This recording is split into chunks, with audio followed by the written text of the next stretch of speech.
Bien, vamos ¿a quién le gustaría orar para iniciar? Adelante. Padre, te damos gracias.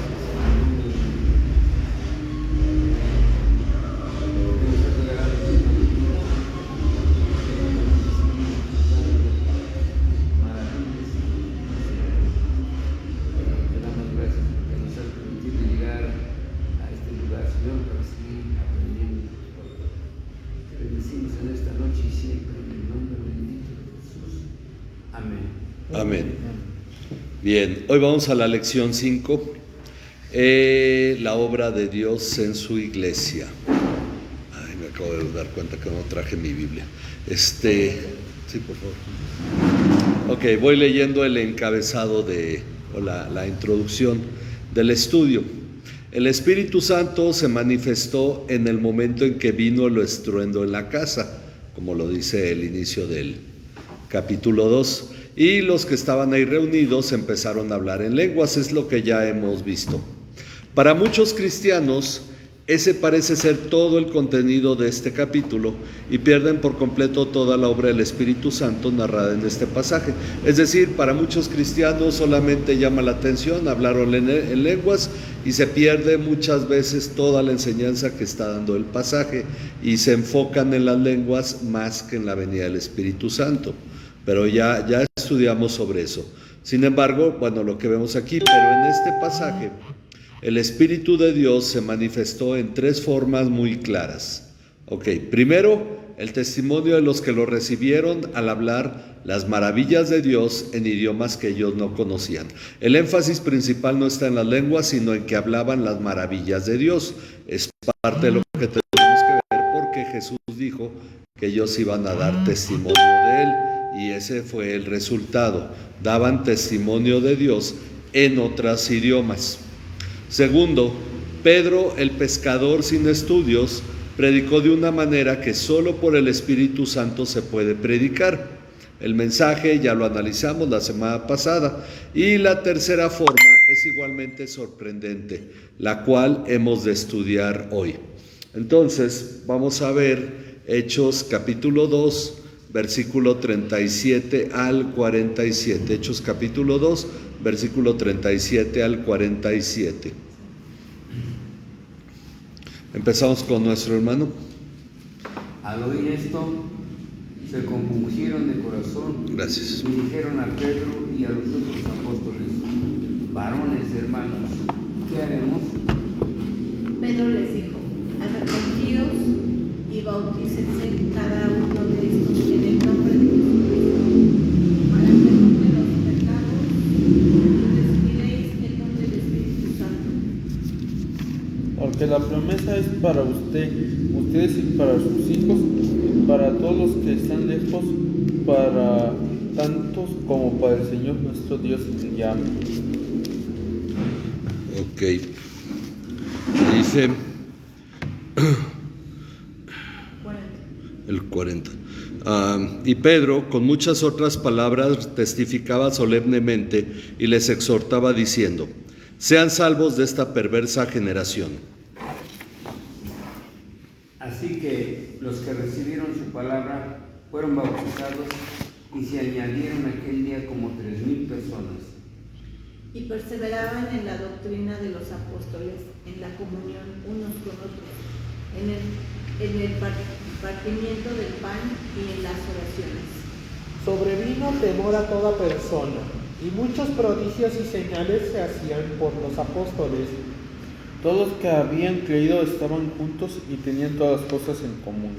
Vendían todas sus propiedades y sus bienes y los compartían con todos según la necesidad de cada uno. Y perseverando unánimes cada día en el templo y partiendo el pan en las casas, comían juntos con alegría y sencillez de corazón, Alabando a Dios y teniendo favor con todo el pueblo. Y el Señor añadía cada día a la iglesia los que habían de ser salvos. Ok, bien, hoy vamos a ver sobre el arrepentimiento que produce el Espíritu Santo. Jesús anunció a sus discípulos que ellos serían sus testigos en cuanto el Espíritu Santo viniera sobre ellos, y ahora que ha venido, ellos lo han hecho. Ya es parte de lo que hemos ido señalando.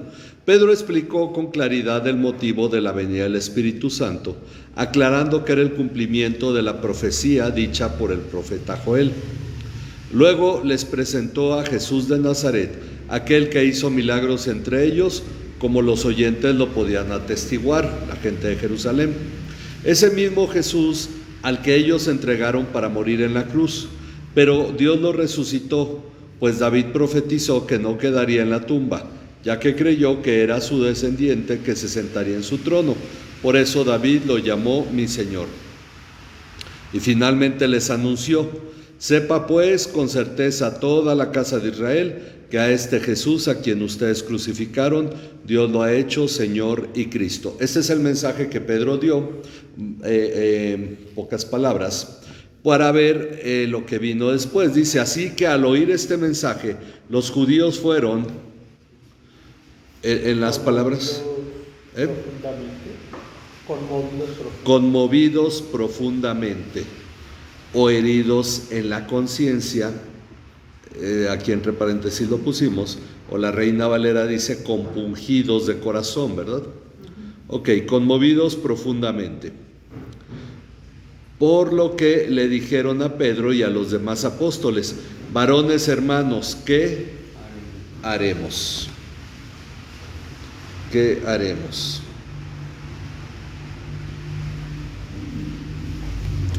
Así inicia la tercera manifestación del Espíritu Santo: un corazón que se conmueve, una conciencia que es quebrantada, que solo puede ser resultado de la obra del Espíritu de Dios, y aún más en una multitud, porque no fueron uno o dos, fue la multitud los que estaban escuchando, y por multitud nos referimos que por lo menos cerca de 3,000 se convirtieron, más los que no se convirtieron, es decir, había una multitud grande.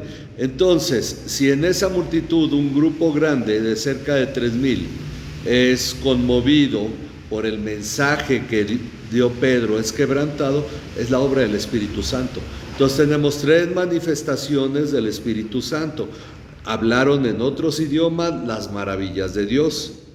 Pedro dio un mensaje que solo se da por el Espíritu de Dios, y la respuesta de la multitud fue que se conmovieron profundamente en el corazón. Ok, entonces vemos al Espíritu Santo obrando en 3 formas aquí. Ok, dice, la respuesta de Pedro fue: arrepiéntanse y sean bautizados. Arrepiéntanse y sean bautizados, cada uno de ustedes, en el nombre de Jesucristo, para perdón de sus pecados. Arrepiéntanse y sean bautizados, cada uno de ustedes, en el nombre de Jesucristo, para perdón de sus pecados, y recibirán el Espíritu Santo. El don, vamos a ponerle, el don del Espíritu Santo. Y recibirán el don del Espíritu Santo.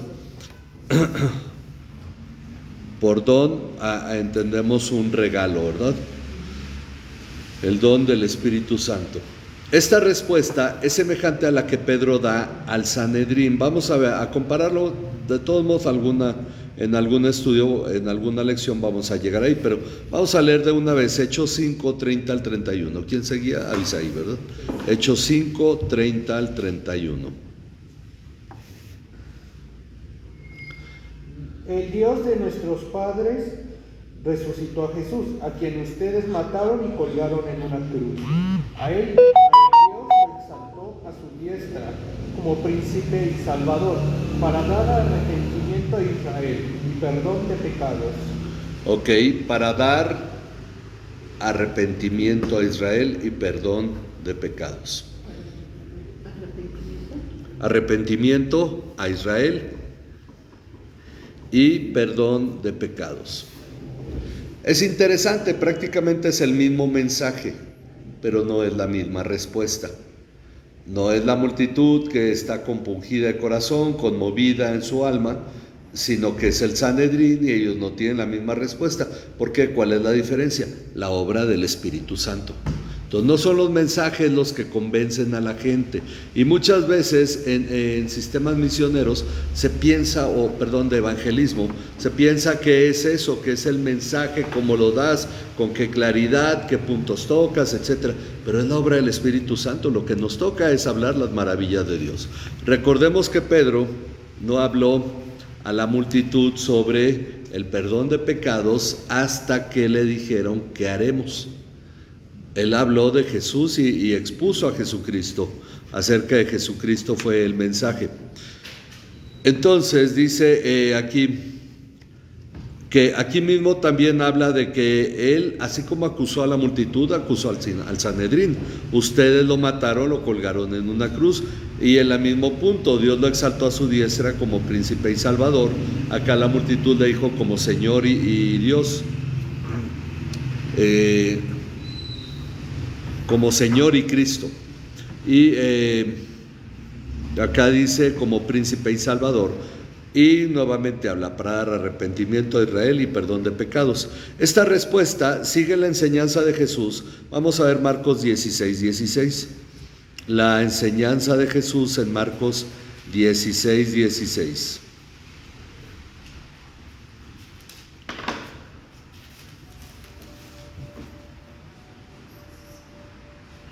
El que crea y sea bautizado será salvo, pero el que no crea será condenado. Ok, el que crea y sea bautizado será salvo. Dos cosas. Crea y sea bautizado será salvo. Pero el que no crea, no importa si se bautiza, será condenado. Es interesante porque aquí dice, estos pasajes han sido interpretados por algunos como una enseñanza de que el bautismo es requisito para la salvación. Crees pero no te bautizas, no eres salvo.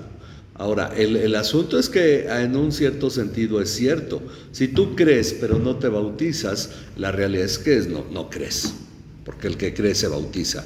Entonces el punto no es que el bautismo sea un requisito, es la manifestación de haber creído. Esa es la realidad. Ahora, por eso dice, es requisito, algunos piensan que el bautismo es requisito para la salvación o que el bautismo es requisito para recibir el Espíritu Santo. En el primer caso estaríamos hablando de salvación por obras, pues el bautismo es un acto que la persona lleva a cabo por decisión personal y con eso estaría contribuyendo a su salvación, haciendo a un lado la gracia. Si yo decido bautizarme para ser salvo, ya no fue por gracia, ya fue por obras. Pero si la salvación viene antes de bautizarme, entonces el bautismo es otra cosa. O incluso, como vamos a ver hoy, los motivos que tienen las iglesias reformadas para bautizar niños, que tiene un sentido real, porque no es el sentido de la iglesia católica. Llegaremos ahí en su momento. Pero entonces, si el bautismo es requisito para la salvación, se hace a un lado la gracia. En cuanto a esto, debemos considerar que el bautismo es manifestación de haber creído en Cristo. ¿Por qué se bautiza una persona que cree? Porque creyó, porque es salvo. Pero si esa persona no se bautiza, ¿qué significa? Que no creyó. Es como, hay varias anécdotas, luego ahí se junta uno a platicar con hermanos o con pastores. ¿Qué cosas ha dado motivos por los cuales la gente no se bautiza? Por ahí alguien me dijo, bueno, es que si una muchacha decía, si me bautizo ya no puedo ir a los bailes. Entonces, pues bueno, ese era su motivo. ¿Qué significa? Que en realidad no había creído en Cristo. Otra dijo, bueno, es que eso es para el que ya se compromete completamente y le va a entrar bien como cristiano. O como me dijo una señora, una vecina, le decían la hermana Jovita, pero bueno, decía, ella fue testigo de Jehová en su infancia, pero sus papás la llevaron primero a bautizar a la iglesia católica, después en su juventud más bien fue testigo de Jehová, se bautizó con los testigos de Jehová, luego se bautizó con los mormones y fue y me dijo, bautíceme usted porque me falta el bautismo cristiano, porque alguno debe ser el bueno. Es una forma astuta de garantizar, si por el bautismo uno se salva, pues hay con todos los que bautizan. Pero ¿eso qué significa? Que no había creído en Cristo. Esto es algo que le pasa a mucha gente. No entiende para qué es el bautismo, porque precisamente le atribuyen ideas erróneas. Ahora, en el mismo sentido, debemos considerar que el arrepentimiento es también manifestación de haber creído, porque algunos dicen que el arrepentimiento es para salvación. El asunto es que el arrepentimiento que brinda salvación es obra del Espíritu Santo. Es decir, es manifestación de haber creído, y ambos, haber creído y arrepentirse, son consecuencia de la obra del Espíritu Santo de haber sido salvos. Si yo no creo, ¿por qué me arrepentiría? Y si he creído, ¿qué hago? Me arrepiento. El arrepentimiento es un fruto de, no es el móvil para ser salvo, porque nuevamente el arrepentimiento sería un acto humano que contribuye a la salvación. Muchos aquí tienden a llegar a ese punto y chocar. Entonces, por eso Pedro dice: arrepéntanse y sean bautizados. Ambos son fruto de haber creído. Y haber creído trae salvación para perdón de sus pecados. ¿Por qué? Porque es la manifestación de haber creído en Cristo. Bueno, respecto al bautismo para recibir el Espíritu Santo, porque esta es una doctrina firme en muchas iglesias pentecostés, si no es que en todas. Vamos a ver Hechos 8, del 16 al 17. Ok, ¿a quién le toca? Nuestro hermano Rudy. Hechos 8, 16 al 17. Porque aún no había descendido sobre ninguno de ellos, sino que solamente habían sido bautizados en el nombre de Jesús. Entonces les imponían las manos y recibían el Espíritu Santo. Ok, hablando de los samaritanos, no había descendido sobre ellos el Espíritu Santo. Dice, aquí podemos constatar que los samaritanos que se habían bautizado al creer por el mensaje de Felipe el diácono, no el apóstol, recibieron el Espíritu Santo hasta que Pedro y Juan les impusieron las manos. Y para esto pasaron días, porque sabiendo el testimonio, Pedro y los apóstoles, de que en Samaria la gente se estaba bautizando porque creía y se arrepentía, se bautizaba, entonces enviaron a Pedro y a Juan para que oraran por ellos, y cuando Pedro y Juan llegaron, les impusieron las manos y recibieron el Espíritu Santo.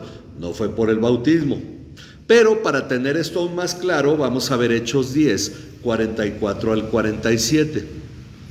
Mientras aún hablaba Pedro estas palabras, el Espíritu Santo cayó sobre todos los que oían el discurso.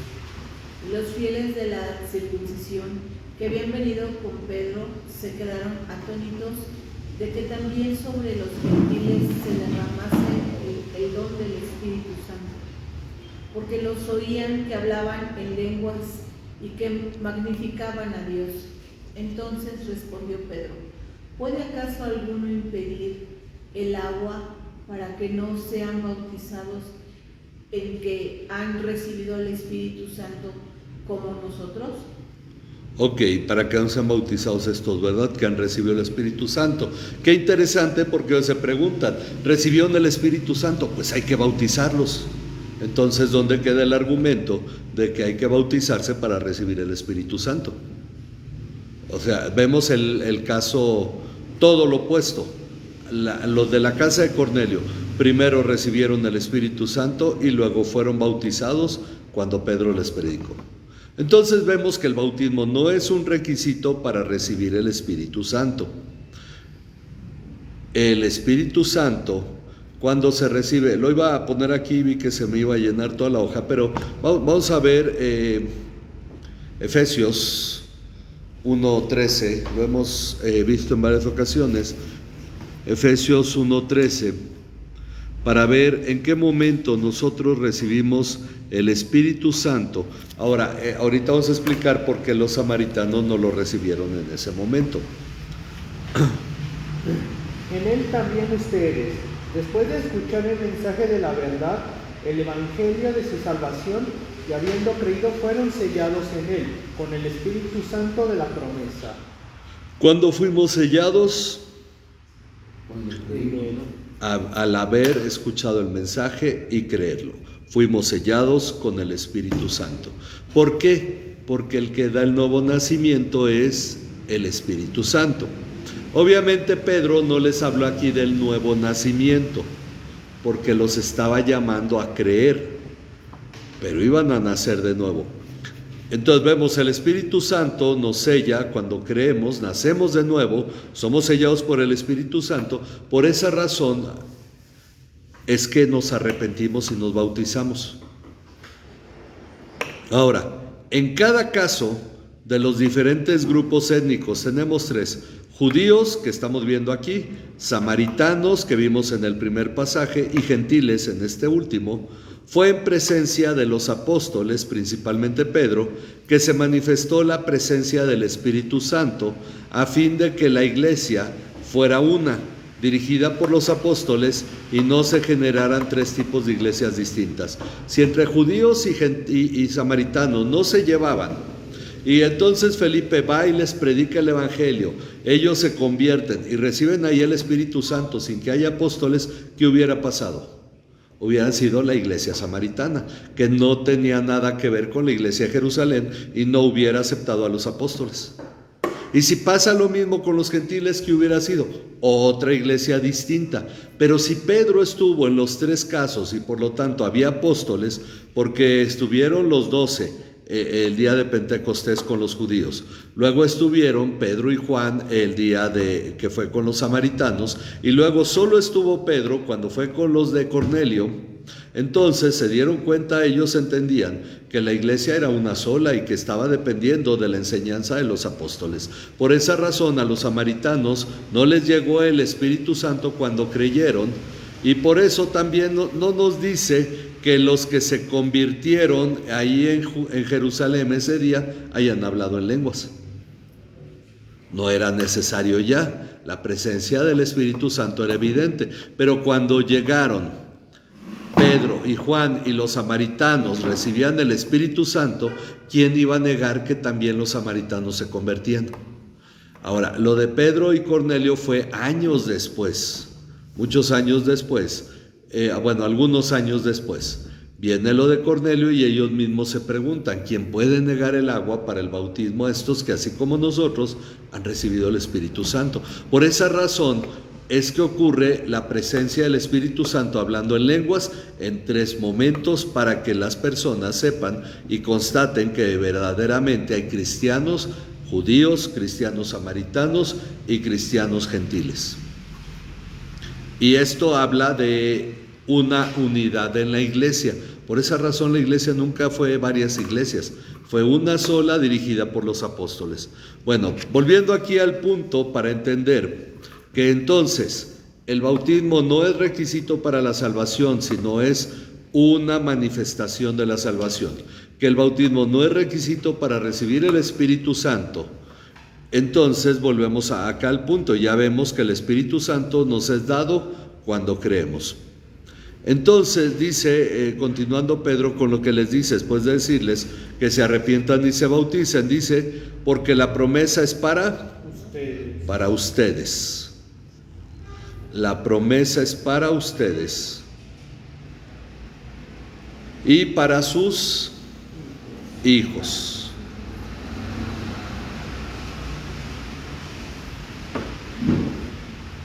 Y para todos los que están lejos.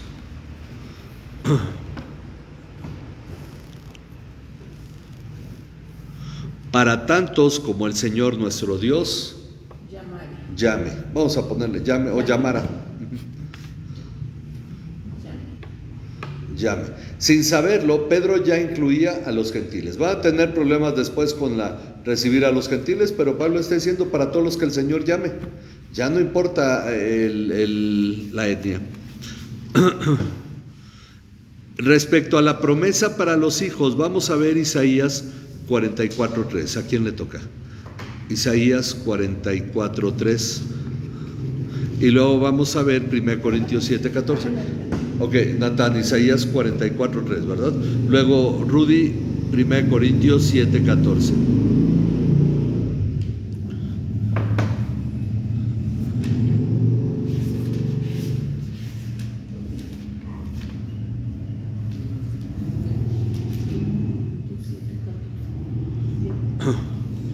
Ok, vamos a ver Isaías 44:3. Porque derramé agua sobre la tierra sedienta. Sí, ese sí. Derramé agua Derramaré. sobre la tierra sedienta y torrentes sobre la tierra seca, y derramé mi espíritu sobre tu posteridad y mi bendición sobre tus descendientes. Ok, entonces derramaré agua sobre la tierra sedienta, torrentes sobre la tierra seca, derramaré mi espíritu sobre tu posteridad. O sea, las generaciones que vienen después. Posterior es después, sobre tu posteridad. Y mi bendición sobre tus descendientes. Ok, entonces derramaré mi espíritu sobre tu posteridad y mi bendición sobre tus descendientes. Esto está hablando sobre los hijos. Pedro dice que la promesa del Espíritu Santo, porque es a lo que está respondiendo aquí, es para ellos, para sus hijos, para los que están lejos y todos los que Dios llame.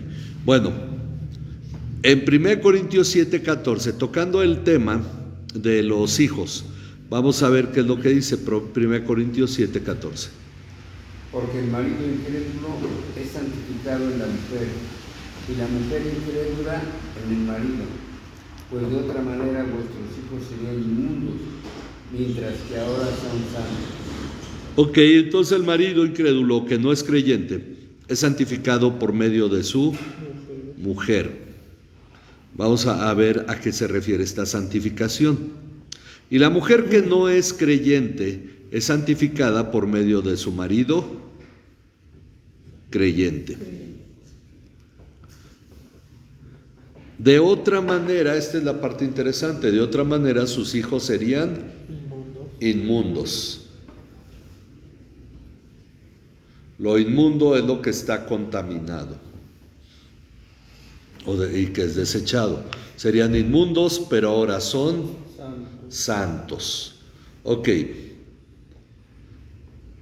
Ahorita vamos a tocar vamos a hablar de los que son llamados. Respecto del llamado de Dios, recordemos el final de la profecía de Joel, Joel 2:32. Y todo aquel que invocare el nombre de Jehová será salvo, porque en el monte de Sión y en Jerusalén habrá salvación, como ha dicho Jehová, y entre el remanente al cual él habrá llamado. Ok. Dice, bueno, tomando la Nueva Biblia de las Américas, dice, entre los sobrevivientes estarán los que el Señor llame.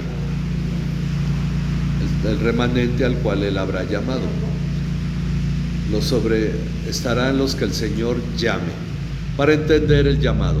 Ok, sobre la promesa para los hijos, los cuales son santos, el hecho de que uno o los dos padres, porque en este caso está hablando de uno de los padres, solo ya sea la mujer o ya sea el hombre, es creyente y entonces santifica a su marido o a su esposa, dependiendo del caso, creyente, y a sus hijos también. Entonces dice, uno o los dos padres sean creyentes, concede a los niños la oportunidad de conocer a Cristo desde pequeños, entendiendo su necesidad de salvación. Y esa promesa llega a cumplirse cuando el Señor les llame. Esta es una de las bases para el bautismo de las iglesias reformadas. Es decir, es entrar en el pacto, no es la salvación, es entrar en el pacto. Muchas personas se bautizan, entran en el pacto, pero no han creído. Muchos se bautizan sin creer. Lo mismo pasa con los niños que son bautizados y entran al pacto. No es precisamente esa la salvación, aunque eso les santifica, les pone en el camino de la salvación. El problema luego es muchos padres no entienden esto y no crían a sus hijos en la palabra de Dios. Y dice,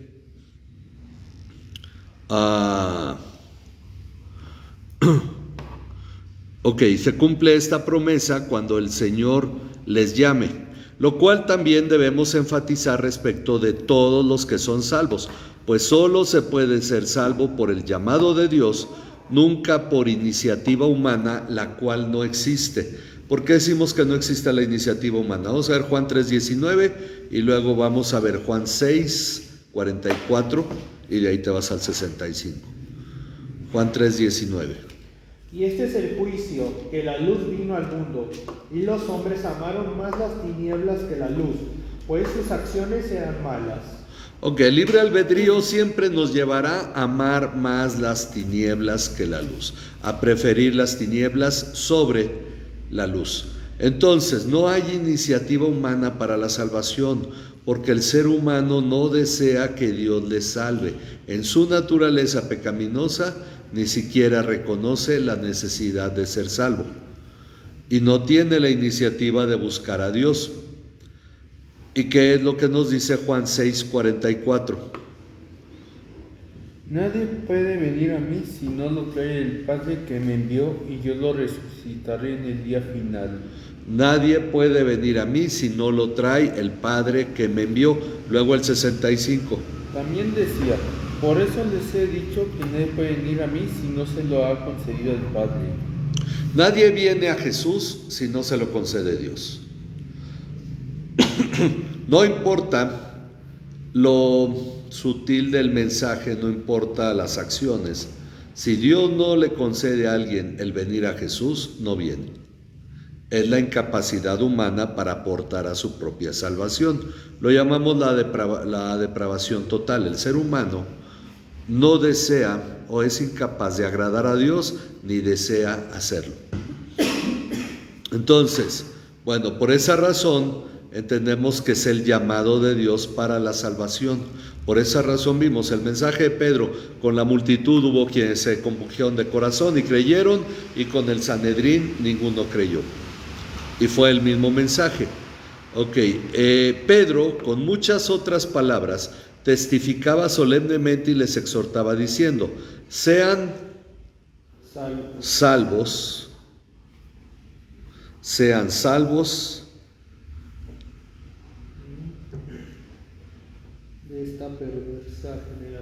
de esta perversa generación.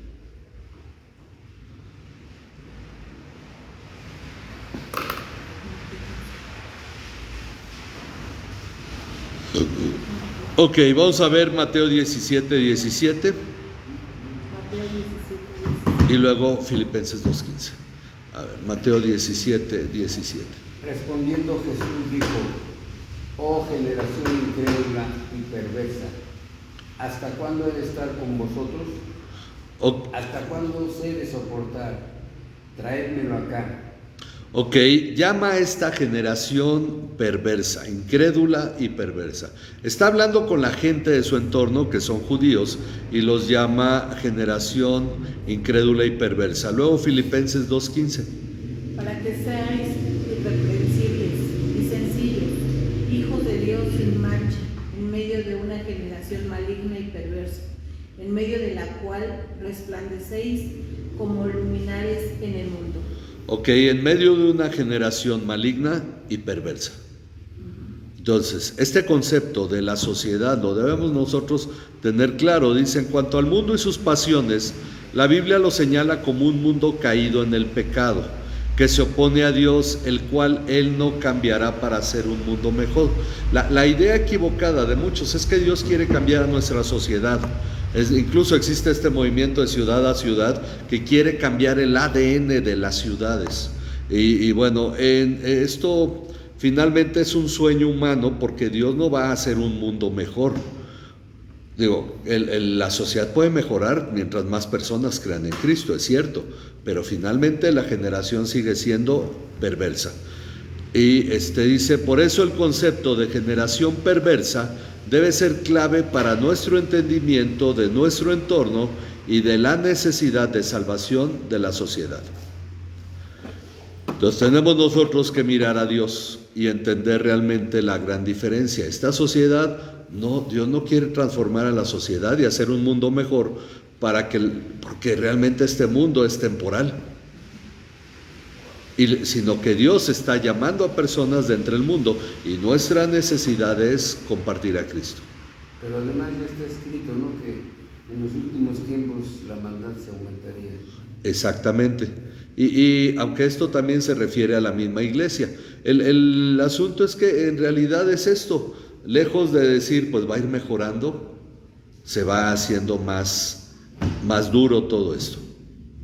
A lo mejor en parte porque tenemos más medios de comunicación nos damos cuenta de más maldad. No es que haya sido más que en otros casos, ahora la vemos más, pero se ha vuelto también incluso más perversa. Cuando una sociedad es más desarrollada, es más malvada en su perversión, contra otros seres humanos sobre todo. Bueno, dice, entonces los que habían recibido su palabra. Vamos en el versículo 41. 41. Los que habían recibido su palabra fueron bautizados. Y se añadieron aquel día como 3,000 personas o 3,000 almas, dice esta versión. Ok, no todos los presentes se bautizaron, sino aquellos que recibieron la palabra. Hay que hacer notar esto, no fue un automático estar ahí, por eso uno ya se fue a bautizar. No, fueron los que creyeron, los que recibieron la palabra, lo cual es manifestación de que fueron llamados por Dios. Miren, vamos a verlo en Hechos 13, ¿a quién le toca? Hechos 13, 48.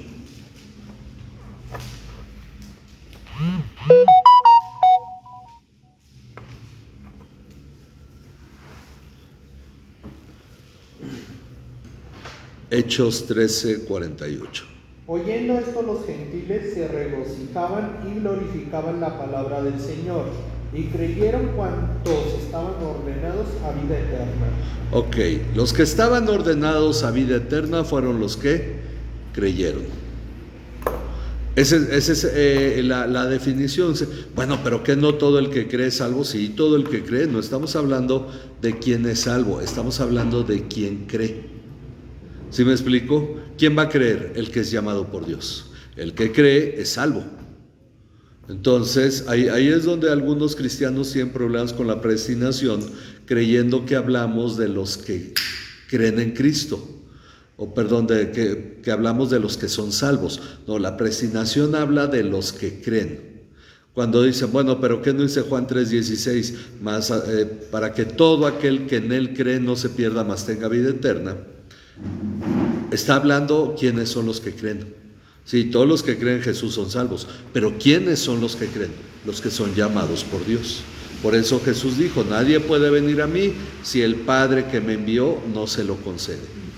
Entonces vemos que los que estaban destinados a vida eterna creyeron en el caso de Hechos 13, 48. Y el bautismo fue la manifestación de este llamado, como ya lo dijimos, porque se bautizaron porque creyeron y creyeron porque fueron llamados por Dios. Y así llegamos al punto en que antes no había iglesia y ahora sí la hay. El día de Pentecostés no solo desciende el Espíritu Santo, sino que ese día en la mañana no había una iglesia como tal, y ese día al anochecer ya había una iglesia con más de 3,000 personas. Ok, si consideramos que había 500 en Galilea, y de esos 500, 120 estaban en Jerusalén. Bueno, entonces no sé si aquí va viendo alguna pregunta. Dice, lo que hacían como iglesia era que se dedicaban continuamente a las enseñanzas. Ok, a las enseñanzas de los apóstoles.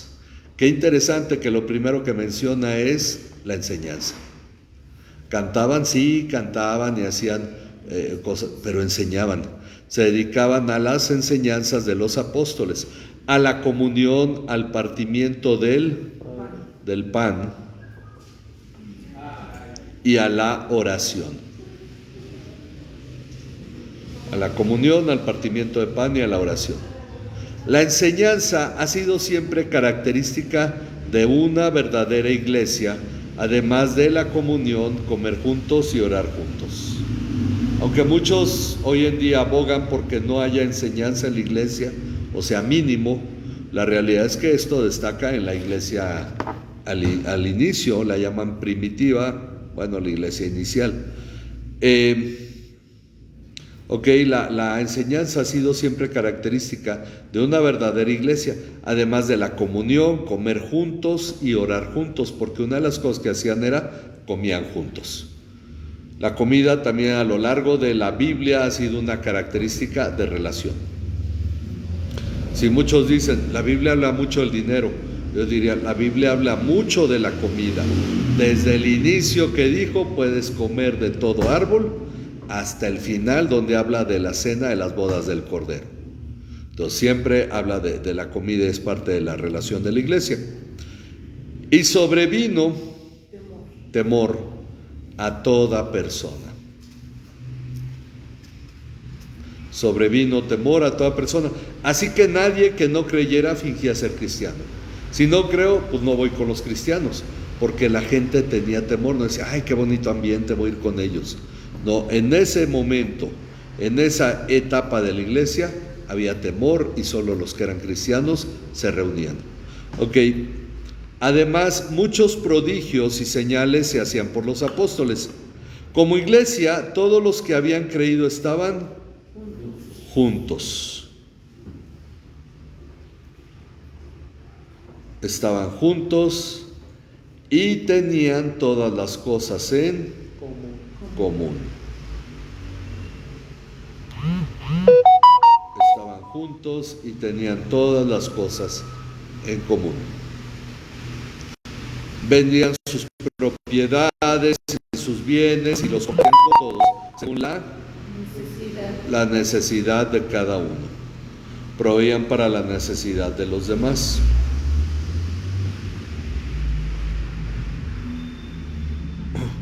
Día tras día continuaban unánimes en el templo.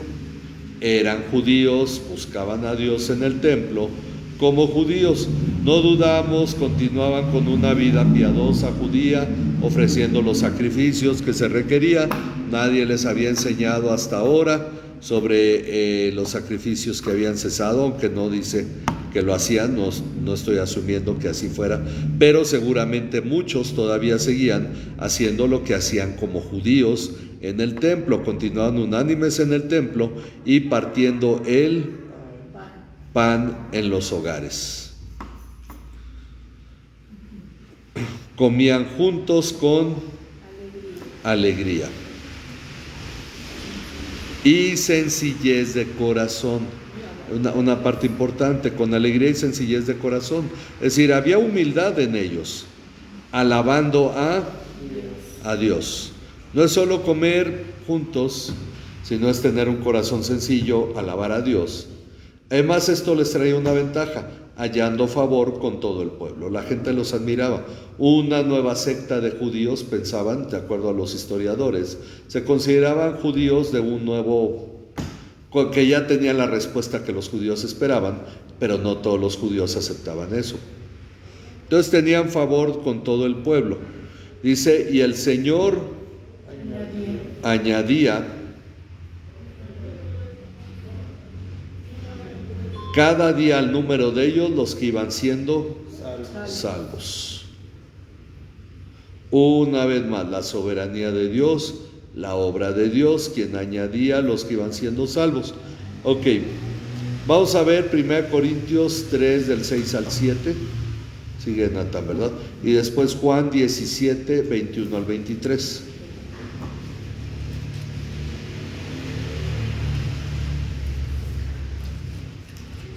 Primera Corintios 3 del 6 al 7 y Juan 17, 21 al 23.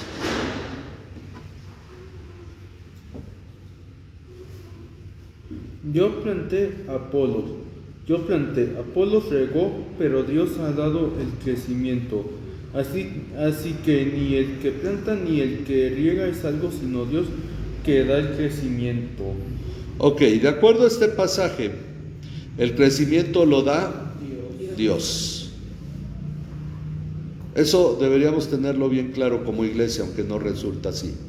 Pero el crecimiento lo da Dios, pues ni el que planta ni el que riega es algo, sino Dios que da el crecimiento. Una vez más, ¿verdad? Dios que da el crecimiento. Se planta, se riega, pero el crecimiento lo da Dios. La iglesia planta a través de su comunión. Esto es una cuestión de confiar en Dios. Juan 17, 21 al 23. Para que todos sean uno, como tú, oh Padre, en mí y yo en ti, que también ellos sean uno en nosotros, para que el mundo crea que tú me enviaste. Ok, perdón, hasta el 23. La gloria que me diste yo les he dado, para que sean uno, así como nosotros somos uno. Yo en ellos y tú en mí, para que sean perfectos en unidad, para que el mundo conozca que tú me enviaste y que los has amado a ellos como también a mí me has amado. Ok, 2 veces dice para que el mundo crea que tú me enviaste, porque el problema era que los judíos no creían que Jesús venía de Dios.